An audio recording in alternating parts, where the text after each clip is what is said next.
My boyfriend refused to acknowledge our relationship, so I left. He didn't care until he saw me holding hands with someone else. It was the third year of my secret relationship with Gabriel, and he still refused to make it public. At a party, someone made a joke. Gabriel, Camila is amazing. Haven't you fallen for her after all this time? I watched him toast with someone else, a spark of hope lighting up in my chest. He leaned back, unconcerned. Don't be ridiculous. Camila and I are just friends. My heart sank. Yes, just friends. I murmured, trying to sound indifferent. The atmosphere grew tense. Someone intervened to ease the tension. Well, that's great news. A friend of mine has a huge crush on Camila. He turned to me. Camila, do you want me to give him your number? Before I could answer, Gabriel put down his glass and stepped toward me. Casually draping an arm over my shoulders, he shot a sharp look at the guy. Don't even think about it. She's my friend. A very good one, actually. Keep your disgusting friends away from her. I shrugged his arm off. Actually, go ahead and give me the number. I'm always open to meeting new people. The guy quickly handed me a business card and I saved it on my phone. When I looked up, I met Gabriel's eyes. There was a glint of amusement mixed with something I couldn't quite decipher. A dull ache spread through my chest. I started to step away, but Gabriel stopped me, pulling out his phone. Camila, smile for the camera. The photo captured our faces. He looked handsome, wearing his usual smug expression. I looked pale and hollow-eyed. He posted it instantly with the caption, "Friendship goals." Something inside me broke. 3 years of a secret relationship, known only to the two of us. I excused myself and went to the bathroom. Staring at my reflection, I grabbed my phone, opened the post, and commented, "Friendship goals." Then I left. Gabriel called, asking where I was. I told him I wasn't feeling well. He accepted it without pushing, telling me to rest. But I didn't go back to my apartment. I went to his place. Sometimes I spent the night there. Yet there wasn't a single trace of me in the living room or anywhere else. My things were kept hidden in the ensuite bathroom. He didn't want anyone to know. I prefer to keep my private life private. Private? He called it that. If you can accept this, we can be together. A perfect excuse. And even without it, I probably wouldn't have been able to say no. I owed a lot to his family and to him. But now I understood. It wasn't his private life he wanted to keep hidden. It was me. I used my key to enter and walked toward the bedroom. But in the living room, I saw it. A huge, strawberry-colored teddy bear on the couch. It wasn't mine. And it definitely wasn't Gabriel's. Suddenly, that Facebook post from earlier made sense. It was for another girl. Surprisingly, it didn't hurt as much as I expected. I went to the bedroom and gathered my things. Then I took off the necklace I had worn for 3 years. The pendant was a ring, Gabriel's gift. I had never worn it in public. It was time to leave it behind. On my 3rd day in Barcelona, Gabriel called. I didn't answer. 30 minutes later, I received a message. I'll keep the ring for 3 days. I knew what that meant. Sometimes we argued, and he would just disappear. In the end, I always gave in. We had been together since university. I followed him from Seville to Madrid. I had never thought of giving up before, but now, I was exhausted. I replied, "Don't bother. Throw it away." He didn't respond. I stared at the message for a moment and then blocked his number. Gabriel poured himself another drink and downed it in one gulp. He heard someone mention my name. My friend is completely in love with her. He called me last night. Couldn't stop talking about her. Gabriel slammed his glass onto the table. She won't be interested. Tell him not to waste his time. And, how do you know? Gabriel slid his finger across his phone screen. Camila is already in love with someone. Even if Brad Pitt himself showed up, it wouldn't matter. He grabbed his pack of cigarettes and stepped outside, leaving the noise of the party behind. Lighting one up, he glanced at his phone again. The last message was still there. Throw it away. He took a long drag. The smoke didn't help ease the irritation building inside him. He typed quickly. Already did. But the message didn't go through. A red exclamation mark appeared on the screen. Blocked. Gabriel froze for a moment. Then he let out a bitter laugh. Let's see how long you can keep this up. My days in Barcelona flew by. On the eve of my flight back to Madrid, I ran into an old high school friend, Daniel. He walked into the bar, impeccable in a dark suit. My friends nudged me, giggling. I blushed, maybe from the alcohol. Daniel met my gaze. Camila, it's been a while. Hey. I stammered, standing up. He had barely joined us when one of my friends whispered, "I just posted on Instagram that you were in Barcelona," and Daniel liked it instantly. "He lives abroad now. He rarely comes back. He totally came for you." I sneaked a glance at him. He was talking to someone else. His sharp, striking features had always drawn attention, and now, even more so. I looked away. He said he was just passing through. Coincidence? I didn't believe it. But when the night ended, Daniel offered to drive me back to my hotel before I could refuse. My friends disappeared. He hadn't been drinking, so he drove. On the way, my phone rang. It was a friend from Madrid. "Camila, we're going out for drinks tomorrow. Gabriel is bringing his new girlfriend to meet the group. The first time. I probably won't be back in time. Have fun." My voice came out tense. "Come on, just come. Gabriel insisted on inviting you. After all, you're his best friend." Watching the city lights blur through the rain-streaked window, I let out an empty laugh. "We're just friends. It doesn't matter if I'm there or not. Camila, I have to go." I hung up before she could say anything else. The calls kept coming. I ignored them all until, finally, my phone went silent. The car stopped. Daniel turned to me. "We're here, Camila." I didn't move. My gaze remained fixed on the city, the reflections of the lights blurred by the rain on the glass. My heart felt numb. "Daniel." My voice came out barely above a whisper. My reflection in the window looked distant and empty. And then, the words simply slipped out. "Do you want to come up?" Mateus didn't hesitate.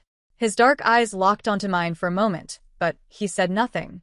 He just opened the car door, stepped out, and walked around to the passenger side, opening it for me. My heart was pounding, not from excitement, but from uncertainty. Was I really doing this? We rode up in the elevator in silence.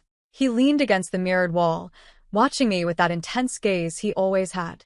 I avoided looking directly at him, but I could feel his presence, his closeness. When the doors opened, I walked to my room and unlocked the door. As soon as we stepped inside, I heard the sound of the lock clicking shut behind us. The air was heavy. It wasn't desire.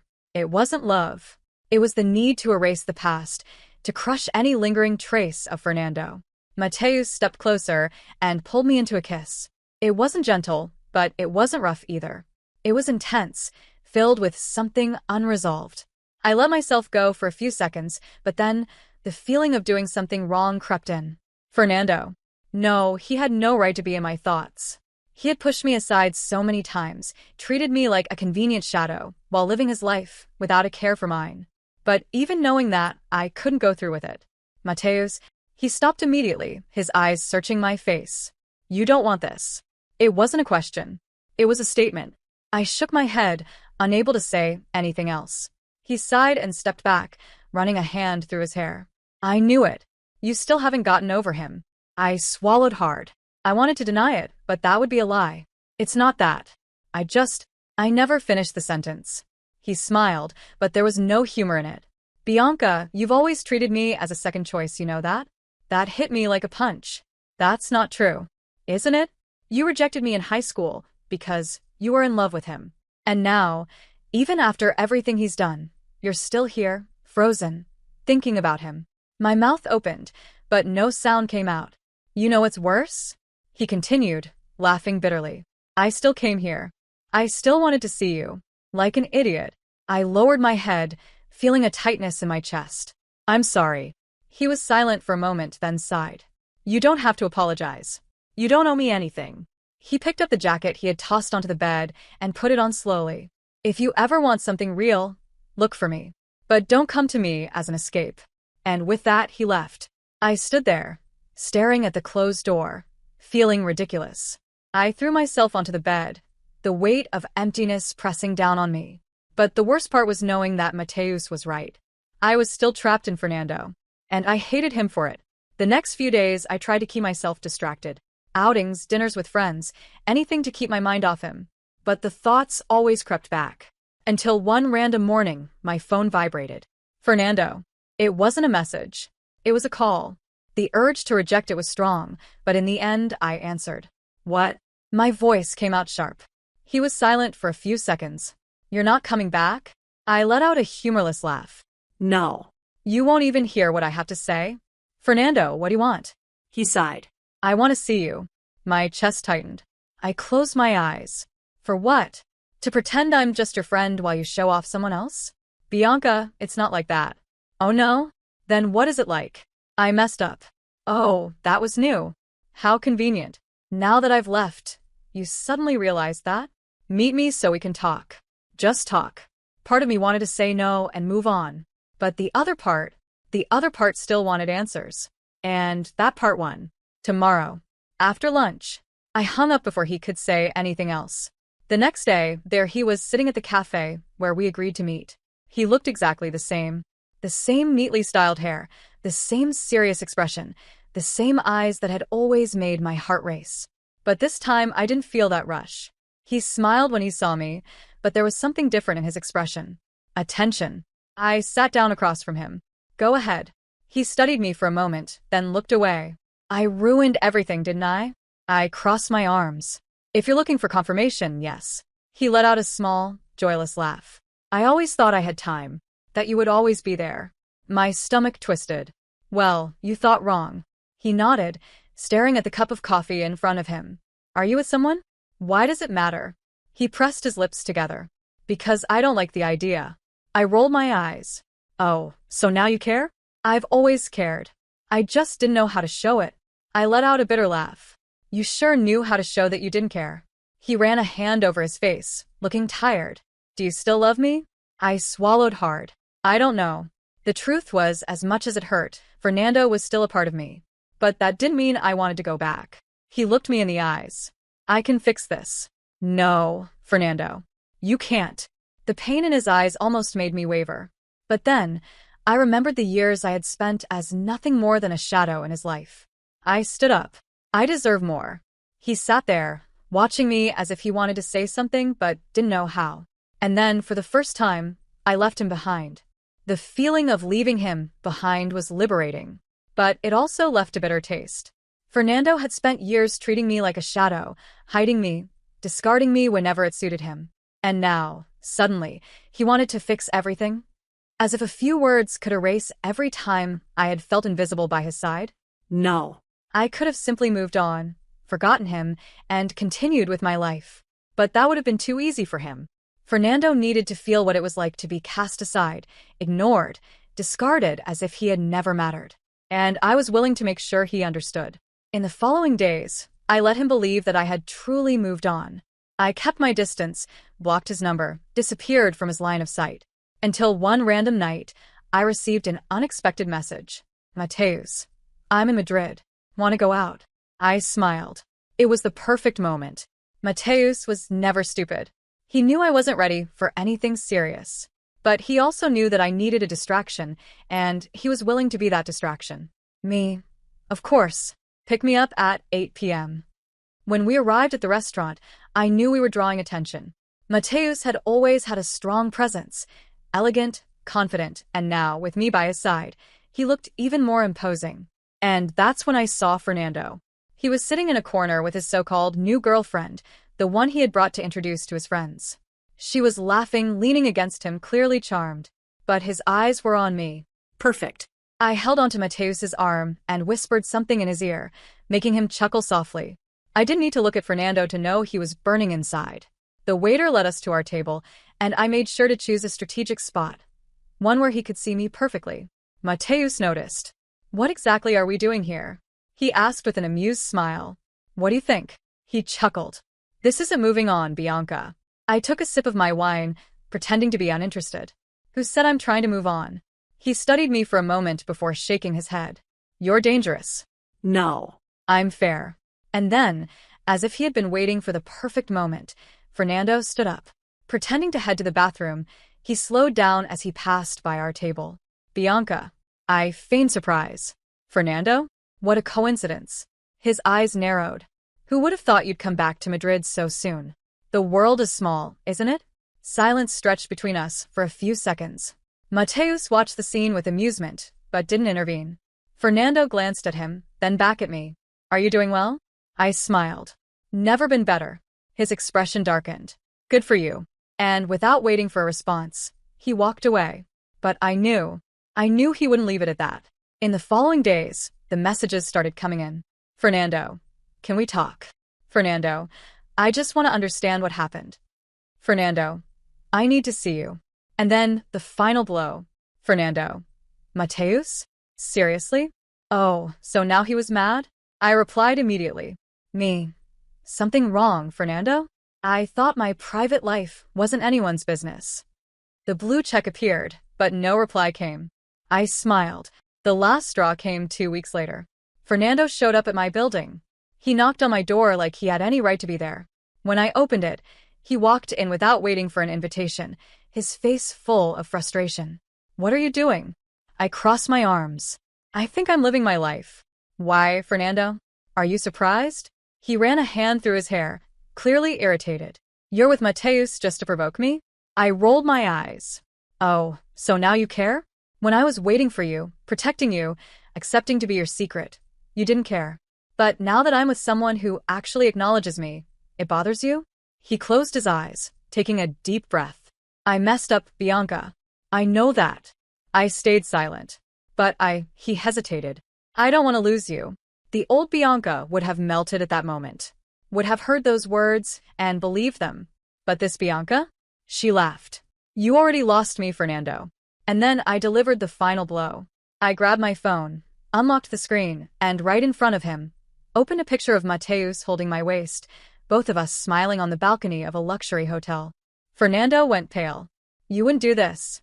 I stepped closer, pressing a finger against his chest. You made me wait 3 years to be acknowledged. I won't give you even 3 minutes of hope. Fernando looked at me as if I were a stranger. And then, with nothing left to say, he left. This time, he was the one who had been left behind. I watched the door close behind him and felt a cold satisfaction fill me. Fernando had finally tasted his own poison. But despite my apparent calm, I knew he wouldn't stop there. Fernando never handled losing control well. And losing me must have been eating away at his mind from the inside out. Days passed, and I savored each one as if I were relishing victory. I was seen with Mateus a few times, and each of those appearances seemed to hurt Fernando more than any insult ever could. I knew he was watching. I knew he saw every photo, every detail. And then he started showing up. First, it was at the cafe I used to frequent. Coincidence? Maybe. But when it happened again, twice in the same week, I realized it wasn't just chance. He was close. Watching. Trying to figure out if I had really left him behind. Then it got worse. I was at a networking event, surrounded by a few influential people who could be important for my career, when I felt a heavy gaze on me. I turned my head, and there he was, standing across the room, holding a glass of whiskey. Fernando was never much of a drinker. The fact that he was there, alone, staring at me like a predator watching its prey, was a clear warning. I kept acting normal, pretending he didn't exist. But at that moment, I realized my victory wasn't complete yet. He still wanted me. And if I didn't destroy him for good, he would never leave me alone. So I waited. It didn't take long for him to make a move. One night, late, I received a message from an unknown number. Can we talk?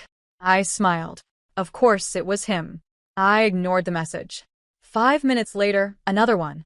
Bianca, I just want to talk to you. Then another. I know you still love me. That made me laugh. Did he really think he could pull me back with empty words? Finally, the last one. I need to see you. It's important. I hesitated. Important? My curiosity won. Where? Our cafe. He still called it that. Our cafe. As if we were something. As if there was still in us. But I went.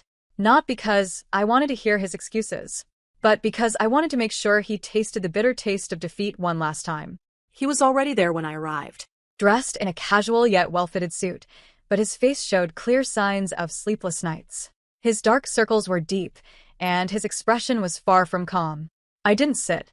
Speak. He looked at me for a few seconds before intertwining his fingers on the table.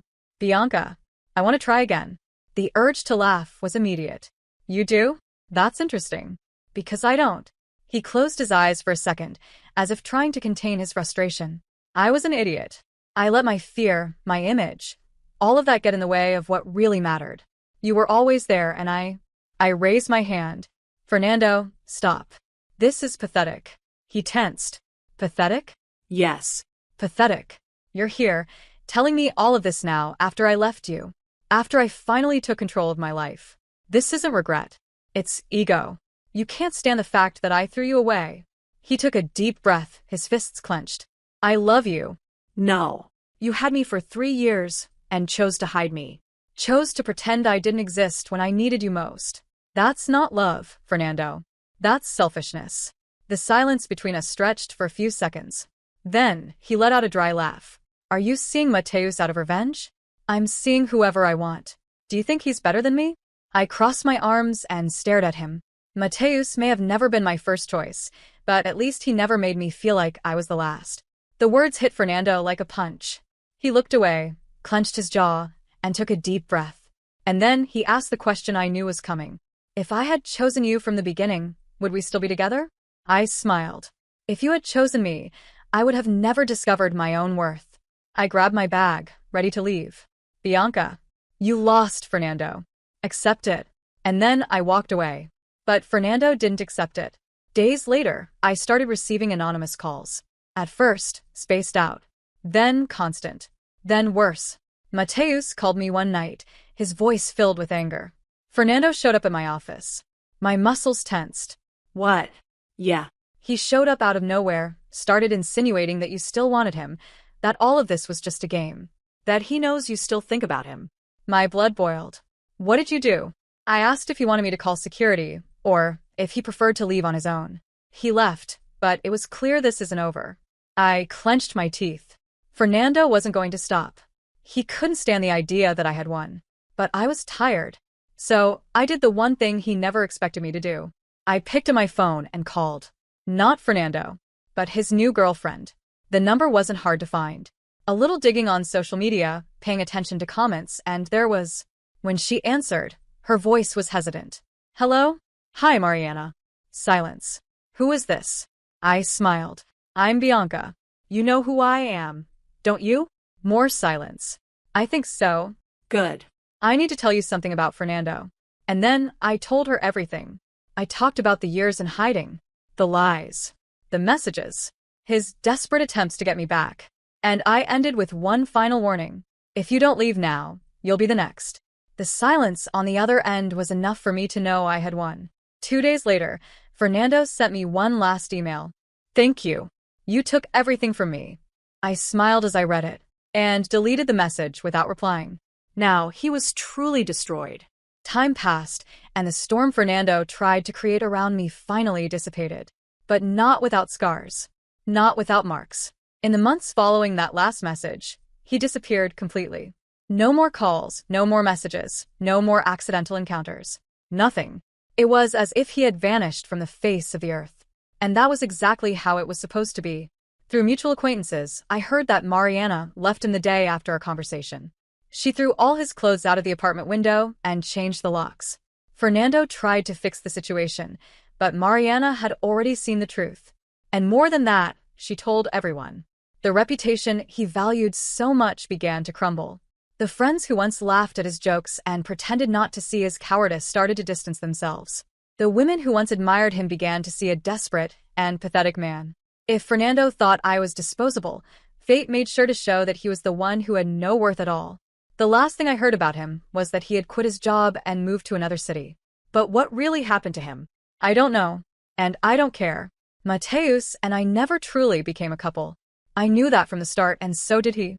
What we had was an intense connection and a bond that helped me get through all of this without falling apart. But it wasn't love.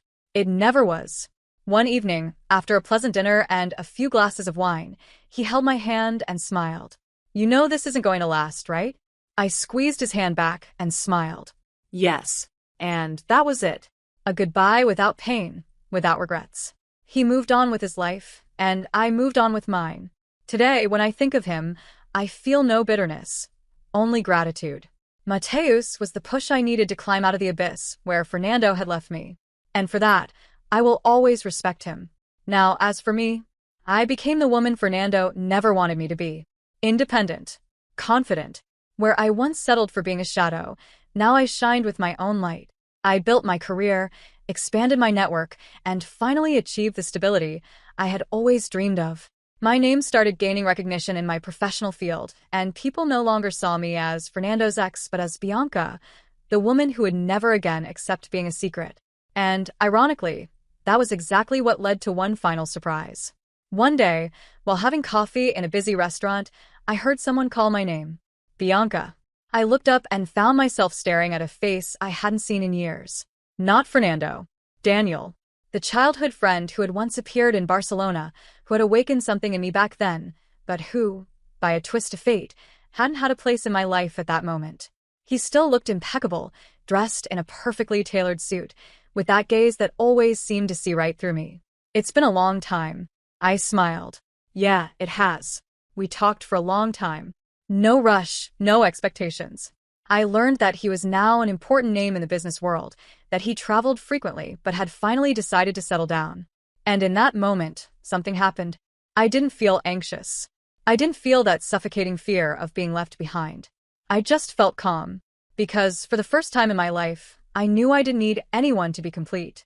If Daniel wanted to be part of my life, great. But if he didn't, it wouldn't make a difference. We went out that night. He took me to dinner, made me laugh, and when we said goodbye, he looked me in the eyes in a way no one else ever had.